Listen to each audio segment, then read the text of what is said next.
Half the roster was missing, but that didn't matter because the Miami Heat had Tyler Herro, the baby goat, the boy wonder, scoring a career-high 41 points and looking like a superstar when the team needed him most. Oh, yeah, and the Heat won a really close game in Houston to get back to a 500 record on the season. What a game. We break down tonight's win, Tyler's incredible performance, and answer listener questions on tonight's Locked On Heat. You are Locked On Heat, your daily Miami Heat podcast. Part of the Locked On Podcast Network, your team every day.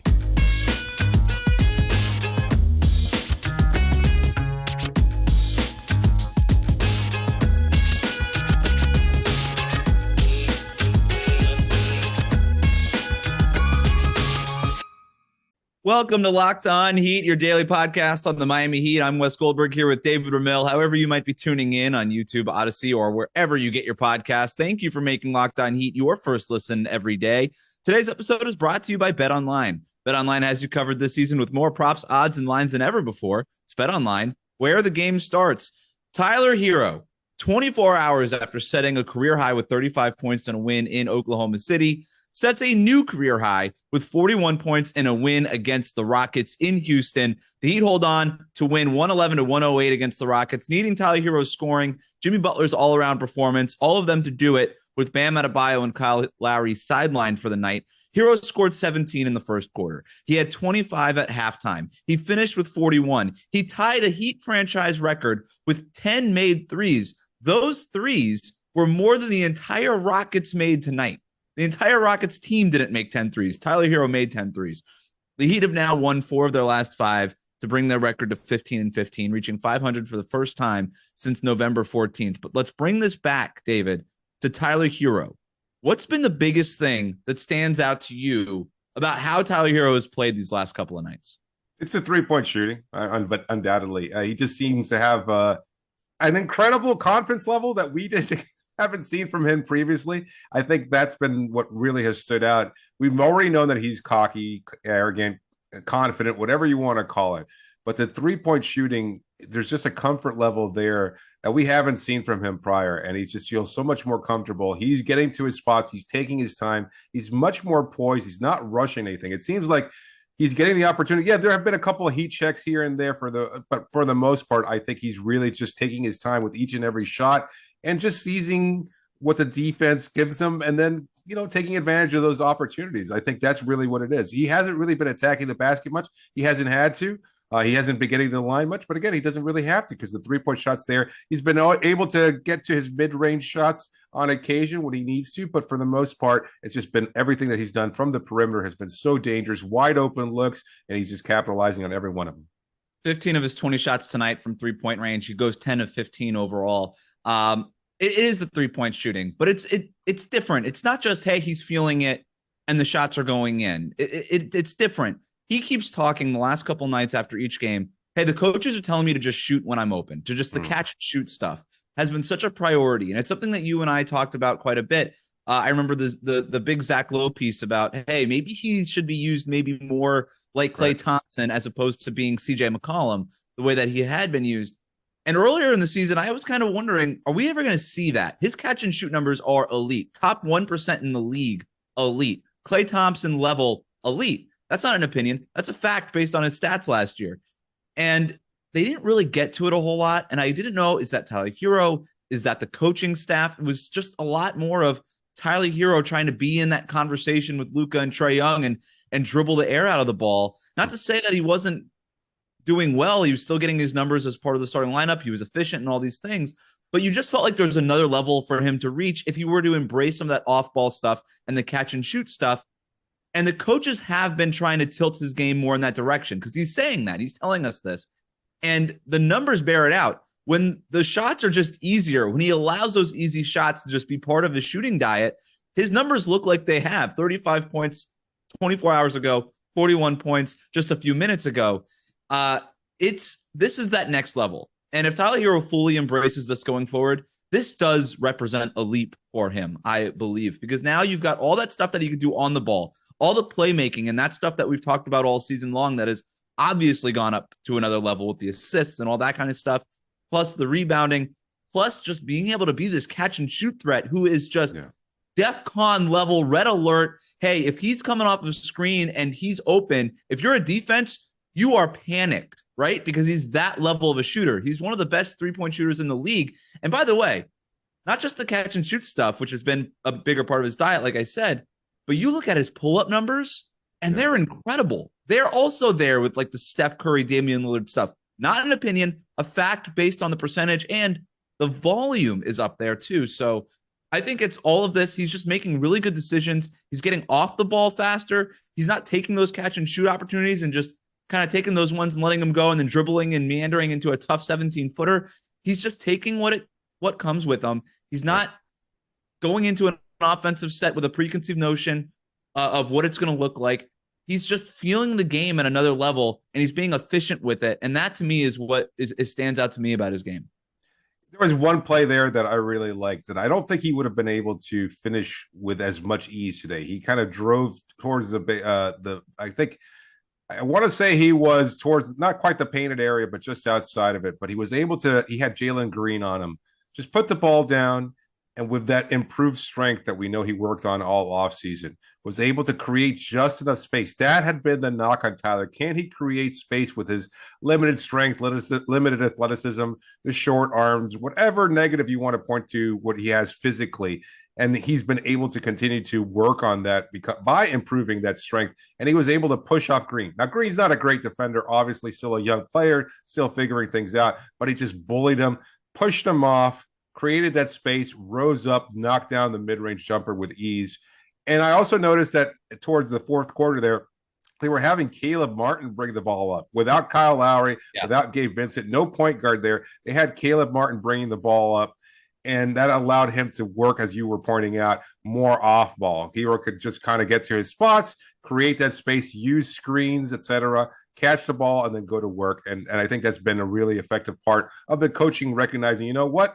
Tyler's got the hot hand. He's playing at an incredible other level right now. Let's go to him. Let's work it. Let's make sure that we can get everything that we can from him in order to help him carry us to victory. Yeah, one other example of it was that 30-footer that he hit in the second half. He just comes around the screen. The Rockets, they don't necessarily go under, but they don't play all the way up out to 30 feet because Tyler Herro doesn't really – he's taken those shots before, but that's not like – he's not doing it the way that Damian Lillard and Steph Curry do it. You're not really worried about it. And he just pulled up because he was feeling it. And I'm okay with that. I love that. Tyler Herro should be pulling up from 30 feet. The difference between spacing the floor from 24 feet to 30 feet is a big one. That's why guys like Damian Lillard or Steph Curry are so valuable as floor spacers. That's why they earn that reputation and create that gravity, because it's one thing for a defender to come up over the screen and fight over that screen when you're just over the three-point line. It's another thing to strike fear in a defending your defender when you're just crossing half court. And that's where Damian Lillard and Steph Curry have gotten to. Tyler Herro is obviously not there yet, but keep pulling up from 30 feet. I'm good with it because he can shoot that. And John Crotty actually pointed this out. And by the way, shout out to John Crotty too, while we're giving shout outs. I thought he's actually been quite good this season as an analyst. Yeah. He's pointed out some really valuable things. Mentioned how Tyler Herro does such a good job of getting his legs under him and getting that lift on his threes. And that's why Tyler Herro can pull up from deep and so quickly too. He's not just fast to get his legs under him and get set and then get his shoulders square towards the basket. He gets he has real strength in that lower body that gives him lift and balance. And that's why you can pull up from 30 feet and have it be a decently efficient look for him. So I love it. I want to see more of it. Is he an all-star? He's what? He might be Miami's leading scorer after these last couple of nights, right? I know that he's 20 point something. He's just an hair below Bam, and I think he's like almost a point below Jimmy Butler. So he might actually be their leading scorer. Is he an all-star? He's playing like it right now. I don't know what'll end up happening. It's a loaded guard kind of group in the Eastern Conference, but if he keeps playing like this, he's going to have a real case. Yeah, I don't think he was before this week. I know. It's just I wonder how much the perception of him around the league changes based on these last two games, because now we're seeing it not just in efficiency and volume. And it just, again, you have to worry about his playmaking because he still has that incorporated there. On a night where no Kyle Lowry, he still had to handle the ball quite a bit. He was still making plays for others. But when he's taking that shot and he's looking as comfortable as he does, and he has that timing, like maybe it's just a matter of being in his fourth year and understanding exactly how to read these defenses more effectively rather than rushing shots or pulling up too quickly. It just seems like he's at another level offensively than what he ever has been. And that's, look, the bar was already really high. He was already, prior to the season, Miami's best bucket getter. And now he's just improving to be maybe one of the best in the NBA. This is a really interesting conversation to have. Let's put a pin in it about Tyler Herro, the outside kind of view of him across the league. But first, David, tell listeners about our message from NHTSA. Yes, the National Highway Traffic and Safety Administration. You're hanging out with some friends and putting back a few drinks. A few becomes a few too many. And the evening comes to an end and people start to head out and you think of calling for a ride, but you live nearby. You can make it home okay. It's no big deal. What are the odds you'll get pulled over anyway? And even so, what's the worst that could happen? Your insurance might go up. You could lose your license. You could lose your job, maybe total your car. Could you kill someone? Everyone knows about the risk of driving drunk. The results are tragic and often deadly. However, that still doesn't stop everyone from getting behind the wheel while under the influence. And that's why police officers are out there right now looking for impaired drivers on our roads to save lives. So if you think you're okay to drive after a few drinks, think again, play it safe and plan ahead and get a ride. It only takes one mistake to change your life or someone else's forever. Drive sober or get pulled over. Today's episode of Locked On Heat is brought to you by PrizePicks, daily fantasy made easy. All you have to do to play PrizePicks is pick 2 to 5 players, and if they're going to score more or less than their PrizePicks projection, you can win up to 10 times your money on any entry. Tyler Herro's PrizePicks projection tonight against the Rockets, 22 points. So if you took the over like we suggested on our Twitter account, you just won. The best part, no competing against other people. It's just you versus the projections that are available. PrizePicks offers projections on any sport that you watch, including the NBA, NFL, Major League Baseball, NHL, PGA, college football, men's college basketball, women's college basketball, soccer, and much more. Entries can be made in 60 seconds or less. It is that easy. Then they offer safe and fast withdrawals, currently operational in 30 states and Canada. Download the PrizePicks app or download the PrizePicks app or go to prizepicks.com to sign up and play daily fantasy sports. First-time users can receive up to 100% instant deposit match up to $100 with the promo code Locked On. So if you deposit $100, PrizePicks is going to give you $100 to play with. That's free money to win more money with. If you deposit $50, PrizePicks is going to give you $50 and so on. Don't forget to enter the promo code Locked On at sign up for an instant deposit match up to $100. PrizePicks, daily fantasy made easy. Welcome back to Locked On Heat. Thank you for making us your first listen every day. For your next listen, check out the Locked On Sports Today podcast, the biggest stories of the day, instant reactions, big game recaps, and the take of the day. It's available on YouTube and wherever you get your podcasts. It's a Heat win, which means it's time to get into the kitchen to whip up some credit cookies. David, what kind of cookies do we have tonight? In honor of Tyler Herro and also in honor of the Miami Heat traveling to Mexico City to take on the San Antonio Spurs, we've got spicy Mexican hot chocolate cookies. I've never tried them, but they sound delicious. You've had them before? Yeah, they have like the little chili flakes. You can make them in a few different ways, but like the chili spice with the chocolate, that's a winning combo every single time. I love it. And yeah, you're right. Spicy Tyler Herro, spicy P. Let's go. You mentioned the outside is spicy. Oh, I'm spicy tea. You mentioned the outside perception of Tyler Herro, and I think, I don't know, last playoffs, Tyler Herro is sort of in that group with Jordan Poole. What are some of the other young guards like Anthony Simons? I'm trying to think of the other young guards across the NBA. I thought he was sort of in that kind of group. There's names I'm forgetting, but I think based on what we've seen this season and what we've seen from some other players this season, I think it's pretty clear. Tyler Herro going from sixth man of the year, people wondering, okay, is this just a scorer kind of coming off the bench? Is he just Jordan Crawford? Like, what is this? Now that he's doing it as a starter, plus all the playmaking and the rebounding, he had his first career triple-double this season, which is something that's important. Kind of shows that he can do other things than just score. I think he's opening up some eyes. And it's one thing that you and I have talked about a lot is his feel for the game. You can knock the talent or not even the talent, but you can knock the athleticism and all that kind of stuff. That's fair. He's not the most athletic guy. That's definitely a fair criticism of his game. But his feel for the game is elite. Like, it's at another level. His skill level. Udonis Haslem told me he's the most skilled player I've ever played with.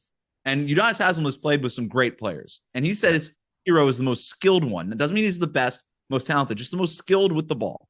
And I think all that stuff, we're starting to see it more.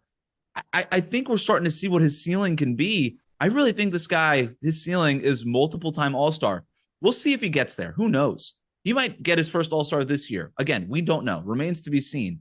But I think he is starting to open up those eyes and show people, okay, this guy is more than just a bench scorer. He's an all-around player, and his feel for the game is such that we have to kind of maybe create more room between where he is now and his ceiling. Yeah, I don't know that he'll get the kind of recognition around the league. You see the Twitter discourse, and even prior to the season, and based on his postseason struggles, and of course the contract extension talks and everything else like that, once the numbers finally were announced, a lot of criticism heaped his way. He's undeserving. He's overrated. But now I still don't think it's quite there yet. I really don't. I think we're going to have to see this more consistently. Not these kind of games. Like, I mean, this is incredible. What we saw tonight, 41 points, this kind of elite, incredible, historic time shooting. Like, his name is etched in the history books for Miami Heat, and that is one of the most storied franchises in the NBA. They've accomplished a lot, and a lot of superstar players. His name is etched in there. So I think that's fantastic. And yet, again, to change the perception, we talked about this when we were talking about the awards, the reimagined awards for the NBA. A lot of that has to do with stories, conversations, buzz, something electric. And yes, enough social media will be pushing this game and the fact that he had incredible performances, but can he do it much more consistently? And can he do it like on a national level? It's one thing to torch a really bad Rockets team, albeit one that's knocked off the Suns and Bucks in recent weeks and had won 4 games in a row. So an improved Rockets team, still one that's not particularly good defensively. But if he can do this, say, against a Boston, a Milwaukee, something along those lines, then we start to get that kind of national tension where you recognize Tyler's importance and his improved skill level. I think for sure I think everybody's on the same page now. Of the 3 guys, the kind of guards that got extensions, Jordan Poole, RJ Barrett, Tyler Herro, if you had to pick any of them, you would pick Tyler Herro at this point. I don't think that there's a person who watches the NBA. But the discussion was so close last year regarding... Oh, it was. Oh, Jordan Poole just won a championship. Like, I have no problem with that conversation being as close as it was. But based on what we've seen so far, 30 games into the year now, I think it's pretty clearly Tyler Herro now. And that's okay. People can change their mind. The Mexican chocolate chili. How many of them do we give to Tyler Herro? All of them? I texted you before, like, we're going to see a 10 cookie performance from Tyler, and he came pretty damn close.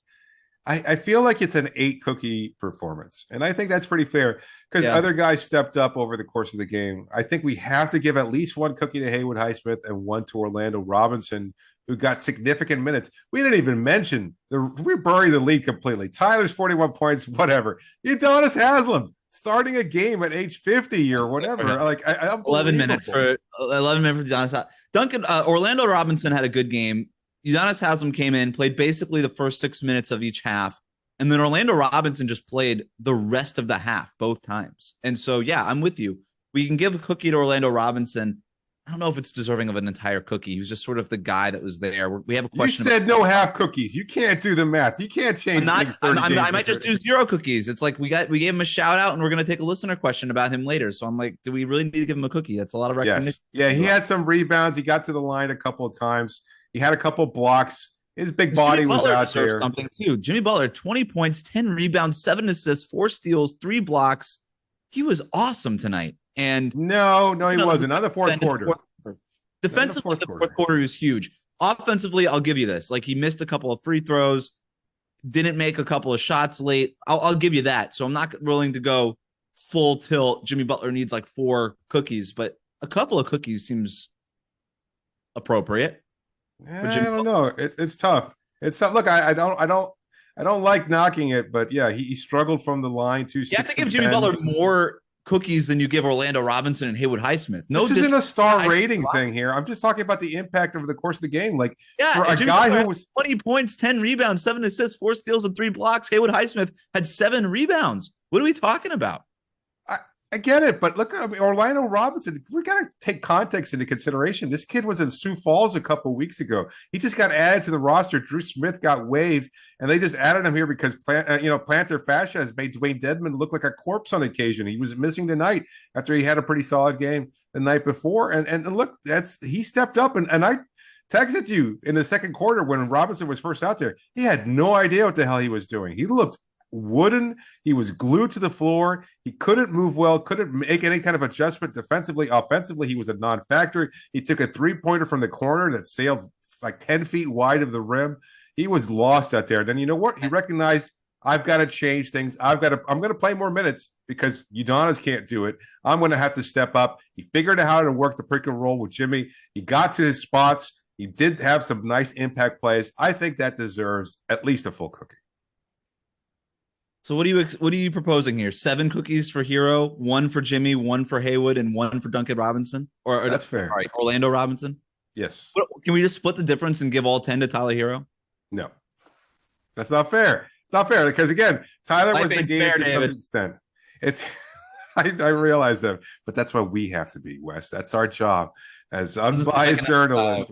All right, can we just look? I like Haywood Highsmith, but like really, we don't have to give him a cookie. Come on. Oh, come on, because he had some nice play there. Okay, cool. He had some. All right, he was a player on the floor. It wasn't enough for a cookie. Like Max Strus made a couple of threes. He's not getting a cookie. He did go 2 for 11. All right, how about 8 cookies for Tyler Herro, 1 for Jimmy, 1 for Orlando. Sorry, Haywood. Damn, does Highsmith ever get a cookie from us? I don't know. It's nice to see Darius Days dap up Eric Spoelstra after the game too. Shout out to him. We had high expectations for him. We like Darius Days, big pub sub guy, respected here. I'm going to tell you really quick. If Haywood Highsmith, I've got our list of who has cookies and who has blame pie on the season. We're keeping an aggregate list here, and if it loads here, if it turns out that Haywood Highsmith does not have a cookie, we will give him a cookie. If he has retroactive cookie. No. We haven't decided yet. We're either at 8 for Herro or 7 for Herro and 1 for Haywood. Jimmy's already got 1 and Orlando's already got 1. So let's see. If Haywood It's the Christmas spirit, man. Give him the damn cookie already. He's got a beautiful 2-year-old daughter. Let her have the cookie. Come on. He's gonna give it to her. Hey, she might only be 1. She's walking around. I saw her walking in the hallway behind and next to the locker room there. She is a beautiful little girl. Give her the cookie. Come on.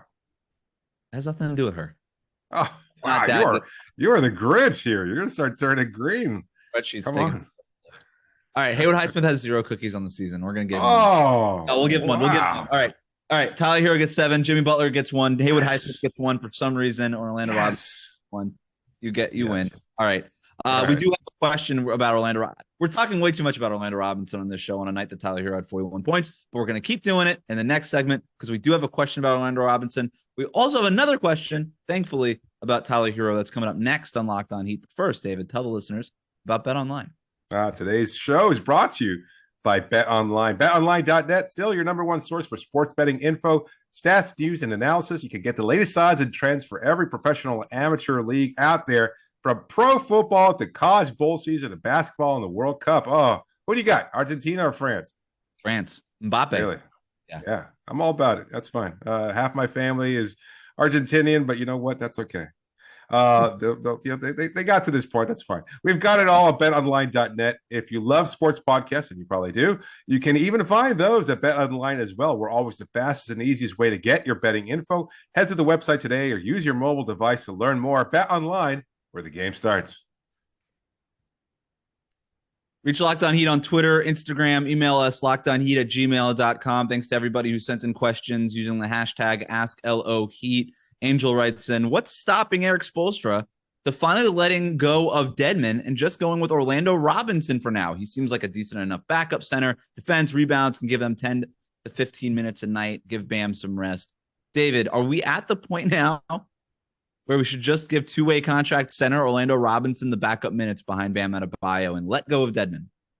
You're not going to waive Dedmon. They're not going to take that cap hit, especially not when we're talking about him being a viable trade option at some point. And yes, you might have to throw in another contract. Is that what he means, you think? Like actually waiving Dedmon by saying letting go of Dedmon, or just sort of like just cutting the leash off and just saying, you know what, maybe we just keep him on the bench? I don't think you. I don't think you can do that. No, I think you might be Robinson right. is ready to back up Bam over Dedmon. I think you might be right in terms of like maybe it's just Dwayne stay on the bench. You don't want Dwayne Dedmon at his age coming back, having re-signed, grumbling on the bench for minutes. Like everything, I understand that Spo is very, very committed to playing whoever deserves to be playing. At the same time, you run a risk, especially when things can go really ass over tea kettle for the season. And you don't want a veteran who's well liked and well respected and a guy who gets along with everybody in that locker room to start grumbling for playing time, to complain publicly about Eric Spoelstra and doling out minutes and things of that sort. So I think that maybe Orlando has shown enough promise where he is, again, a big body. The thing about Dedmon is also the three-point shot. And for better or for worse, he's going to take it. And that's a weapon that I don't know that Orlando Robinson has consistently enough yet. Now, I've seen him in warm-ups and shoot-arounds. He does knock down that shot pretty regularly. But I don't – in the NBA in a game. Exactly. Yet. And that is a factor to consider. So I like the idea of having the big body out there. Again, we saw that working in the paint. For a team that struggles so much with size and rebounding, having him out there on the floor was a really positive. That's why he got the cookie. Dedmon's bigger. I'm sorry? Dedmon's bigger than Orlando Robinson. Yeah, but he's slow. Oh, fair enough. But so is Orlando Robinson. Orlando Robinson isn't exactly sprinting up and down the court. Like, look, I like Orlando Robinson. I thought he played a really solid game for a big guy. He was a big guy when they needed a big guy, and he was just big on the court in the right spots for the most part. And for a guy who's been up and down, waived and re-signed on this two-way contract between Sioux Falls and here and all this stuff, for him to be able to do that in an NBA game, and you could tell me it's the Houston Rockets or whatever, those are still NBA players on the other side, and Orlando Robinson, by definition, is barely an NBA player, right? So for him to go out there and do that tonight was huge and super impressive, okay? So let me start by saying that. Now I'm going to say this. It's all about expectations, all right? I don't know. Let's not act like Orlando Robinson came out here and put up a double-double. He shot 42.9% from the field. He had 6 rebounds. He had 9 points. Let's pump the brakes a little bit on Orlando Robinson is better than Dwayne Dedmon, all right? I'm not the biggest Dwayne Dedmon fan. He's an every other night, maybe one out of every 3 nights kind of guy at this stage in his career, okay? Yeah. But to act like Orlando Robinson after one game is just flatly better than Dwayne Dedmon, because that's basically what this question is asking and saying, is that, hey, Orlando Robinson's better. Why isn't he playing above Dwayne Dedmon? I think say that. I think the conversation, and maybe I'm reading into the question here, is that Orlando can grow and he can get better. And part of that process is by giving him more playing time, which is why he was in Sioux Falls, is that he was going to get the playing time he needed in Miami. He's not gotten it up to this point, if not for the fact that Bam was also a last minute scratch. Like if Bam had started. I understand that. But first of all, I would disagree with it. I think you could develop not in games, or you could see minutes like as the third center. Give cut Dwayne Dedmon's minutes a little bit and let Orlando Robinson get in there every once in a while. That's fine too. But there's a lot of development still for a guy on a two-way contract. He could still play in Sioux Falls plenty and develop there too. Like there's a lot of room for Orlando Robinson to grow. He doesn't have to get on the court just now. He'll come back. Part of that too would be, who cares about developing a backup center? You got to win games right now. Yeah. Just play the better guy. And I like Orlando Robinson. I really do. I just think that to say that he's better than Dwayne Dedmon after one game, it's rushing it a little bit. Yeah, exactly. It's rushing it. So let's just pump the brakes on it. Enjoy what you have. Can we just have nice things? Orlando Robinson, it's fun before we start messing up the entire rotation. I will say he'll be back. Like at some point they'll trade Dwayne. Omer Yurtseven will return and they'll bring Robinson back. He'll be Miami's third center by the end of the season. Is that fair? Maybe third center behind Yurt is maybe. I know I've saw it on Twitter. Hey, Orlando Robinson's going to be the backup center by the time the season's over. I don't even know. I think that's still rushing it. He can't leapfrog both of them. Like I don't think he's good enough to leapfrog Yurtseven. Well, I mean, who knows what's going to happen with Yurtseven is, I guess, the other part of that. We're going to play. I don't know. EJ Brooksy writes in, can we finally agree that Tyler Herro has taken a leap and that he's not this team's problem? We could be quick with this one. Yes, we can only do that. Yeah. To say that I think there have been veiled shots at Tyler Herro about wanting touches and not going hero ball and stuff like that. been a part of the growing process. And just because you critique a player doesn't mean that that player is the problem. It just means that you're coaching the player. And that's what has to happen in the NBA for a young player to grow. And I think we have seen Tyler Herro take a leap this year. And look, I mentioned it in the start of the season. Like he was struggling with his role. He didn't know how to coexist with these players. And I don't know if it's taken a change from him where he's been willing and more able to share the ball of late, that really goes a long way with teammates to show goodwill and to say, you know what, it's not just about me hunting shots and getting my numbers. At the same time, he has to be aggressive. He has to walk a thin line. And I think everybody in the NBA has to do that. Like everybody in the NBA was a star at some point, the high school, collegiate level. And then once they get there, you know, the great quote from Alex Caruso, right? Everybody goes there applying, thinking they're going to be a CEO when they're actually being hired as a janitor. You have to find out what your role is. And for Tyler, as great as he has been over the past 3 seasons of his career, it still took a time for him to adjust to playing alongside Kyle Lowry, Bam Adebayo, and Jimmy Butler. And the fact that 2 of those players were out tonight gives him a lot more freedom.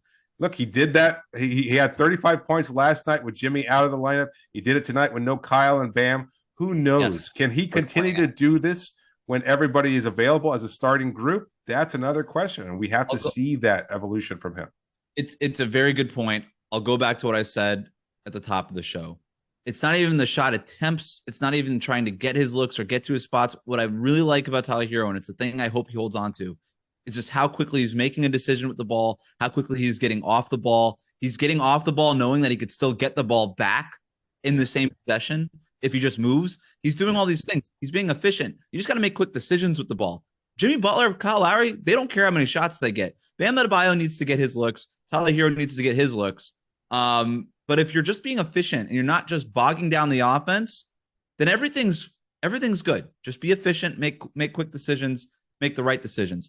Last question comes from Brian. Do the Heat need to reconsider how they manage their players on these back-to-backs, meaning basically tonight, no Kyle Lowry because of rest, no Bam Adebayo because he had a tweak and things like that. A bunch of guys were missing time. Jimmy Butler didn't play against the Thunder so that he could be available against the Rockets tonight. And what happened? The Heat almost gave up leads in both of those games. I understand a little bit of level of concern. Do you think that the Heat should reconsider how they handle these back-to-backs, David? I don't know that there's another solution there, to be honest with you. I think the X factor was Bam's injury. Like if he was available tonight, Jalen Green doesn't get those shots at the rim. Alperen Şengün doesn't have the kind of minutes that he does where he was semi-impactful, especially earlier on in the game when he was taking advantage of the size disadvantage and when Orlando Robinson was still getting his footing, when he was taking advantage of Udonis Haslem. So I think it's a completely different game if Bam's out there. So there's not much you can do. Injuries happen. You find a way to persevere. And because it's an older team and because you've got a bigger picture that you're looking at here, and that's the thing to consider is like, yes, I know that fans are going to complain because they want everybody healthy and everybody available, but you want them to be available when it actually counts during the playoffs. It doesn't matter. Even if they lost today, and they didn't, thankfully, at the same time, you want them to continue to be improving, get that kind of chemistry, stay healthy throughout the regular season so that you can be there at 100% in the playoffs when it matters most.